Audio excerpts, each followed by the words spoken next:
नमस्कार। आइए आज हम पॉपुलेशन ज्योग्राफी की श्रृंखला में जनसंख्या भूगोल की श्रृंखला में डेमोग्राफिक ट्रांजिशन थ्योरी, जो कि आपकी मैंने इससे पहले भी पॉपुलेशन के प्लेलिस्ट में मेरी वीडियो बनी हुई है, पिछली वीडियो है, उसमें डेमोग्राफिक ट्रांजिशन थ्योरी के बारे में बताया है। ये 5 स्टेज बताता है।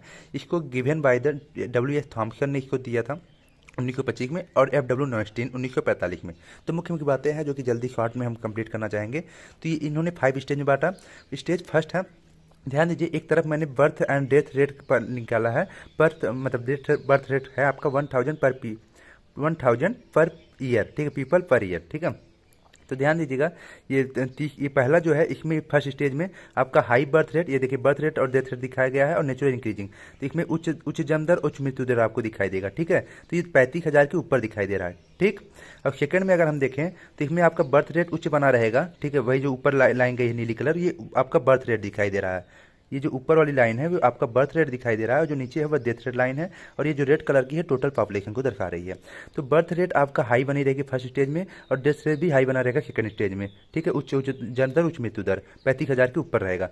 सेकंड स्टेज में देखिए बर्थ रेट हाई बना रहेगा, मतलब बर्थ रेट भी 35,000 के ऊपर बना हुआ है, लेकिन डेथ रेट डिक्रीज हो गया है, वह 20,000 के करीब आ रहा है, ठीक है। थर्ड स्टेज में आते हैं, बर्थ रेट अब डिक्लाइन हो रहा है, फॉलिंग हो रहा है, मतलब गिर रहा है, बर्थ रेट भी गिरना शुरू हो गया है, और जो आपका डेथ रेट है वह फाल्स मोरली स्लोली, धीरे धीरे करके नीचे गिर रहा है, ठीक है, फाल्स मोर स्लोली। और इसमें जो डेथ रेट था वह तेजी से गिरा था, फाल्स रैपिडली, जो सेकंड स्टेज था उसमें तेजी से गिरा था, ठीक है, वेरी रैपिड इंक्रीजिंग हुआ था। इसमें ध्यान दीजिए, जब तेजी से गिरता है तो जो पॉपुलेशन का इंक्रीजिंग होता है वह स्टार्ट हो जाता है, ठीक है, वेरी रैपिड इंक्रीज, क्योंकि जब डेथ लोग मरेंगे नहीं तो जनसंख्या में वृद्धि होगी, तो यहीं से देखिए वृद्धि शुरू हो जाती है, very rapid increase, population increasing होने लगता है। और ये जो मतलब थर्ड स्टेज में आपको देखिए इंक्रीज स्लो डाउन, अब धीरे धीरे जो पॉपुलेशन था, अब बर्थ रेट में भी कमी आने लगी, तो यहाँ जो पॉपुलेशन बढ़ रहा था ये वाला हिस्सा देखिए कम हो गया, तो इससे क्या हुआ कि natural increasing of the population हुआ। फिर धीरे धीरे स्टेज 4 में आते हैं, तो स्टेज 4 में आपका लो बर्थ रेट और लो आपका डेथ रेट, मतलब जन्म दर और मृत्यु दर दोनों निम्न है। तो ध्यान दीजिएगा, जो डेमोग्राफिक ट्रांजिशन थ्योरी है ये यही बताती है कि उच्च हाई बर्थ रेट के और लो बर्थ, मतलब हाई बर्थ और डेथ रेट के लो बर्थ और डेथ रेट की तरफ जाने की बात बताती है, मतलब उच्च जन्म दर, उच्च मृत्यु दर के निम्न जन्म दर और निम्न मृत्यु दर की बात करती है। स्टेज 5 है, जो कि क्या कहते हैं कि इसके कोई प्रश्नवाचक चिन्ह लगा हुआ देख रहे हैं ना, इसमें कोई क्लियरिटी नहीं रहती है। इसमें क्या होता है, वेरी लो और लो, कहने का अर्थ हुआ इस स्टेज में क्या होता है कि आपका जन्म दर एकदम लो हो जाता है, एकदम डिक्लाइन स्थिति रहती है, वही मतलब बहुत ही कम जन्म दर होता है। वहीं डेथ रेट जो रहता है वह उसकी तुलना में, जन्म दर की तुलना में और भी कम रहता है। कहने का अर्थ हुआ कि इसमें जन्म दर और मृत्यु दर दोनों निम्न रहते हैं, ठीक है, लो रहते हैं, परंतु जन्म से अधिक मृत्यु होती है। आप जापान की एग्जाम्पल लीजिए, वहाँ पे जन्म दर तो एकदम लो है, ठीक है, लो बना हुआ है, बहुत ही कम है, लेकिन मृत्यु जो है उसकी तुलना में अधिक है, ठीक है, जन्म से अधिक मृत्यु हो रही है। कारण ये, अब ध्यान दीजिएगा, इसमें जन्म और मृत्यु की तुलना की बात हो रही है। फिफ्थ स्टेज समझने की कोशिश करिए। फिफ्थ स्टेज में कम जन्म दर और कम मृत्यु दर, मतलब लो बर्थ रेट, लो डेथ रेट है, और जन्म की अधिक मृत्यु होती है। एग्जाम्पल के लिए आप जापान ले सकते हैं, ठीक है। आप इसे कुछ समझने की कोशिश करिएगा। ये जो फर्स्ट स्टेज है ये आपका 200 से 300 वर्ष पूर्व जो मतलब कि पूरे देश थे वह फर्स्ट स्टेज में रहा करते थे, ठीक है। इसका प्री इंडस्ट्रियल को जो मतलब इंडस्ट्री के पहले वाला जो एग्रीकल्चर रीजन था उसमें ये आते थे। तो सेकंड स्टेज में ध्यान दीजिएगा, एग्जाम्पल के तौर पर केन्या आता है। थर्ड स्टेज में आपका इंडिया है, जो कि केन्या पहले इंडिया सेकंड में था, अब थर्ड में चला गया है। और आपका फोर्थ स्टेज में यूएसए, फ्रांस, यूके है, अब तो चाइना भी आ गया, क्योंकि अपनी पॉलिसी लाकर फोर्थ में चला गया है। वहीं जापान जो है आपका फिफ्थ और फोर्थ में रहता है, ठीक है। तो इसका जो रीजन है इनको आगे बढ़ने का, वो improvement in the medical care, मतलब कि स्वास्थ्य सुविधाएं अच्छी होती हैं, वाटर सप्लाई अच्छा होता है, सैनिटाइजन अच्छा होता है। और इसका रीजन जो है आपका फिफ्थ स्टेज, फोर्थ स्टेज में गुड हेल्थ केयर, अच्छा, बहुत ही अच्छा हेल्थ केयर रहता है, और अवेलेबल फूड सप्लाई रहता है, मतलब कि खाद्य आपूर्ति बहुत अच्छी रहती है। अब ध्यान दीजिए, हम मुख्य मुख्य बातों को समझने की कोशिश करेंगे। फर्स्ट स्टेज में क्या होता है कि उच्च जन्म दर, उच्च मृत्यु दर रहता है। तो ध्यान दीजिएगा, देखिए यही ग्राफ यहाँ पे भी बना हुआ है। तो 30-35 के ऊपर देखिए जन्म दर भी आपका ऊंचा है और मृत्यु दर भी आपका ऊंचा है। तो जन्म दर 35,000 के अधिक रहता है, ठीक, 35,000 के अधिक रहता है, और मृत्यु दर भी वही स्थिति रहती है। वहीं सेकंड स्टेज में जब हम आते हैं तो मृत्यु दर आपका 25 से 15,000 प्रति हजार के मध्य रहता है। वही जन्म दर आपका 35,000 बना रहता है, क्योंकि आप देखिए इसमें कि जन्म दर आपका सेकंड स्टेज में भी बना रहता है, ठीक है, 35,000 के ऊपर ही बना रहता है। तो और जो मृत्यु दर है उसमें गिरावट आती है, ठीक। तो मृत्यु दर 25 से 15 हो जाता है। और तृतीय अवस्था में क्या होता है कि आपका जन्म दर जो है, बर्थ रेट, वह 20 प्रति हजार पर 1000 हो जाता है, और सेकंड जो मृत्यु दर है वह आपका 15 के प्रति हजार हो जाता है, ठीक है। इसमें भारत भी आता है थर्ड स्टेज में, ध्यान दीजिएगा। और फोर्थ स्टेज में आपका जन्म दर और मृत्यु दर दोनों निम्न स्तर पर चले जाते हैं। एक चीज़ ध्यान दीजिएगा, जापान और चीन ऑस्ट्रेलिया की जनसंख्या में क्रम के चतुर्थ मतलब फोर्थ अवस्था में पहुंच गए हैं। जन्म दर में तीव्र चीन अभी पिछले दशक में ही इस अवस्था में प्रविष्ट हुआ है। इसलिए कहते हैं जो स्टेजेज ये बने हुए हैं, स्टेजेज में कोई क्लियरिटी नहीं है। कभी कभी सेकंड स्टेज के सीधे फोर्थ स्टेज में कंट्री चली जाती है। तो ये जो इनका क्रिटिक्स आता है, तो यही क्रिटिक्स बनता है, मतलब आलोचना जब होती है कि धीरे धीरे इकट्ठे समझिए ट्रांसफर हो जाते हैं ये लोग। आप इसे ऐसे समझ सकते हैं, अधिकांश देश जो है विस्फोटक अवस्था मतलब द्वितीय अवस्था का सामना किए बिना ही तृतीय अवस्था में पहुंच जाते हैं, या फिर कहते हैं कि फर्स्ट के सीधे थर्ड में चले जाते हैं, या सेकंड के सीधे फोर्थ में चले जाते हैं। इसे आप और अच्छे समझिए, जो जन्म दर प्रति हजार में बता रहा था, तो जन्म दर प्रति हजार 35 के ऊपर आपका जन्म दर बर्थ रेट फर्स्ट स्टेज में था। और सेकंड स्टेज में क्या होगा कि 35,000 के ऊपर आपका जन्म दर रहेगा बर्थ रेट, और 15 के नीचे आपका मृत्यु दर, सेकंड स्टेज की मृत्यु दर गिरने लगती है, इसे क्लियर होता है। और थर्ड स्टेज में आपका 20 के ऊपर रहता है और बर्थ रेट, और 15 के नीचे रहता है आपका डेथ रेट। और फोर्थ स्टेज में आपका 20 के कम और 15 के भी कम हो जाता है। ये लो स्थिति आ जाती है बर्थ और डेथ की। अब हम रोस्टो का मॉडल भी समझने की कोशिश करते हैं। तो ध्यान दीजिए, डब्ल्यू रोस्टो, इनका पूरा नाम वाल्ट विटमैन रोस्टो था, जो कि यूएसए के व्यक्ति थे, मतलब अमेरिका के थे, और ये अमेरिकन इकोनॉमिस्ट थे, ठीक है, अर्थशास्त्री थे। इन्होंने अपनी थ्योरी जो थी वो इकोनॉमिक ग्रोथ मॉडल दिया था, आर्थिक वृद्धि मॉडल, जो कि 5 अवस्थाओं में था, 5 स्टेजेस दिए थे, और 1960 में अपनी थ्योरी लाए थे। इनका बुक था non communist manifesto. Non communist manifesto मतलब कहने का अर्थ है कि गैर कम्युनिस्ट जो थे उनके बारे में, गैर कम्युनिस्ट घोषणा पत्र, ठीक है।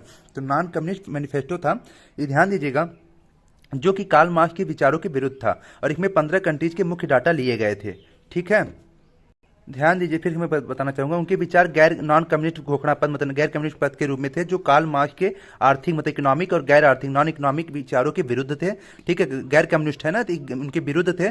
और इन्होंने 15 देशों के आंकड़ों के लिए थे। रोस्टो के अनुसार एक आदिम समाज, जो एक कहते हैं कि जो आदिम समाज है, वो आधुनिक समाज मॉडर्न समाज में कैसे जाता विकसित होता है, उसकी संबंधित ये 5 अवस्थाएं दिए थे। ये कहते थे कि किसी भी राष्ट्र मतलब नेशन का विकास जो है, डेवलपमेंट है, वह कोई डायनेमिक प्रोसेस नहीं है, मतलब गत्यात्मक प्रक्रिया नहीं है, बल्कि वह बायोलॉजिकल प्रोसेस है, जैविक प्रक्रिया के समान है। उन्होंने economic development and population growth को सहगामी साथ साथ चलने वाला बताया, ठीक है। आगे बढ़ते हैं, इनको हम इस चार्ट के माध्यम से समझने की कोशिश करते हैं। इन्होंने 5 स्टेज दिए, ध्यान दीजिए, बहुत इंपॉर्टेंट है, कभी कभी इसका क्रम पूछ लेता है। तो 5 स्टेजेज में आप इस चार्ट की समझने की कोशिश करिए। फर्स्ट स्टेज था ट्रेडिशनल सोसाइटी की, एक तरफ डेवलपमेंट है, विकास है, और दूसरी तरफ टाइम समय है।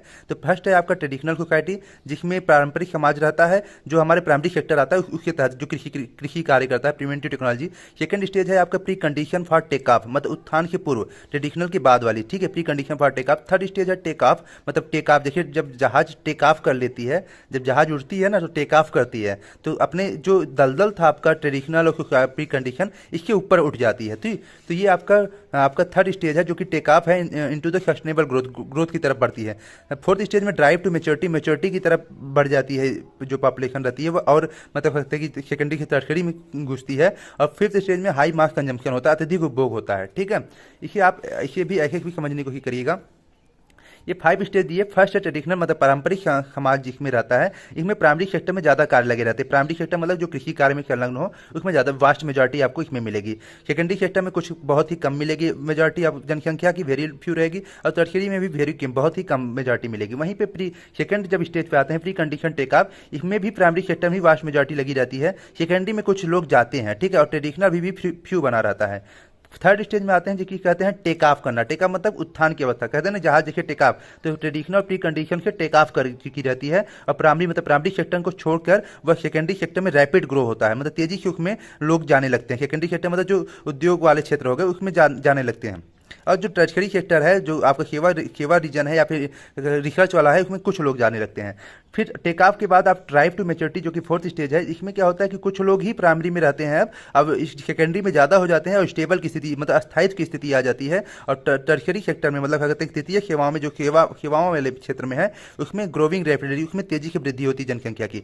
और आपकी फिफ्थ स्टेज में हाई मास कंजम्पशन होता है, जिसमें प्राइमरी सेक्टर में बहुत ही कम लोग रहते हैं, और फिर सेकेंडरी सेक्टर में लोग कम होने लगते हैं, और टर्शरी सेक्टर में ज़्यादा प्रोसेस। टर्शरी कॉर्नरी जो चतुर्थ और पंचम है, सबको टर्शरी में समझिए वास्ट मेजॉरिटी आपको यहाँ पे मिलने लगेगी।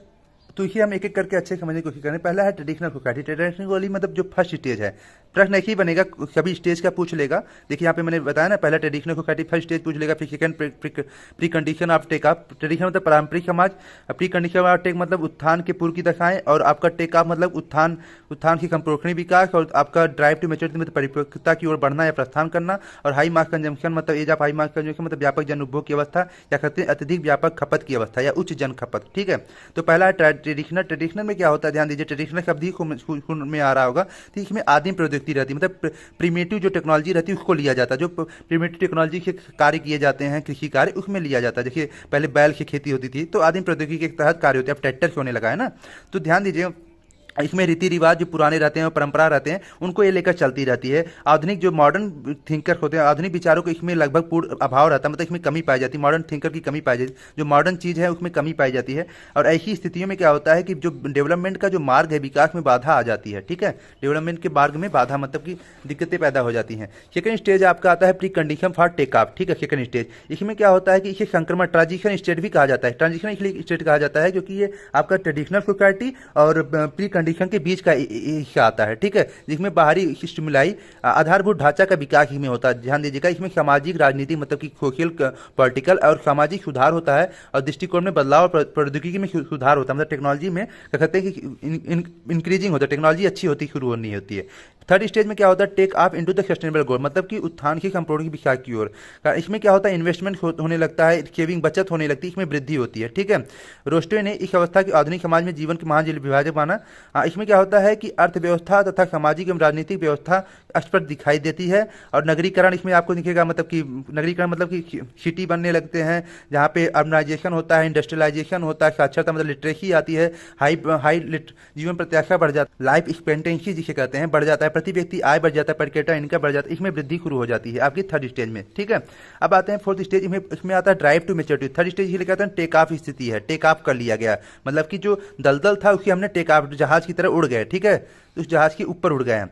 आगे बढ़ते हैं, परिपक्वता की स्थिति जिसे ड्राइव टू मेच्योरिटी कहते हैं। इसमें तीसरी अवस्था में क्या होता है, सस्टेनेबल डेवलपमेंट होता है to maturity to the fourth stage. ठीक है, सस्टेनेबल डेवलपमेंट विकास शुरू हो जाता है, इस तरफ आगे बढ़ने लगते हैं, और लोग निर्यात एक्सपोर्ट में कमी हो जाती है, एक्सपोर्ट में आयात में, हाँ इंपोर्ट में कमी हो जाती है, मतलब कि सब खरीदना कम कर देते हैं। और राष्ट्रीय आय जो था इसमें ध्यान दीजिएगा 10 से 20% हो जाता है। पूछता है कि जो नेशनल इनकम है इसमें इंक्रीज हो जाता है आपका ड्राइव टू मेच्योरिटी में। ठीक है, और जो लाइफ स्टैंडर्ड होता है वो इसमें भी वृद्धि होती है, जीवन स्तर में भी सुधार आता है। फिफ्थ स्टेज जो है व्यापक जन उपभोग की अवस्था, मतलब कि हाई मास कंजम्पशन आता है। इस अवस्था में जो है देश होते हैं वो कंफर्ट, आराम और विलासिता, लग्जरियस लाइफ जीते हैं, मनोरंजन के साधन बहुत हो जाते हैं इसमें।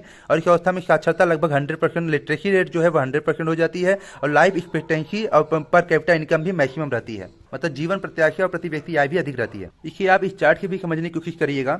इसमें देखिए एक तरफ आय है, इनकम है, और इस तरफ समय है, और इसमें जनसंख्या दिखा है। तो फर्स्ट स्टेज में आपका जनसंख्या कम रहेगी, सेकंड स्टेज में आपकी जनसंख्या अधिक होगी, थर्ड स्टेज में उससे ज़्यादा, और फोर्थ स्टेज में उससे ज़्यादा, फोर्थ फिफ्थ स्टेज में सबसे अधिक रहती है।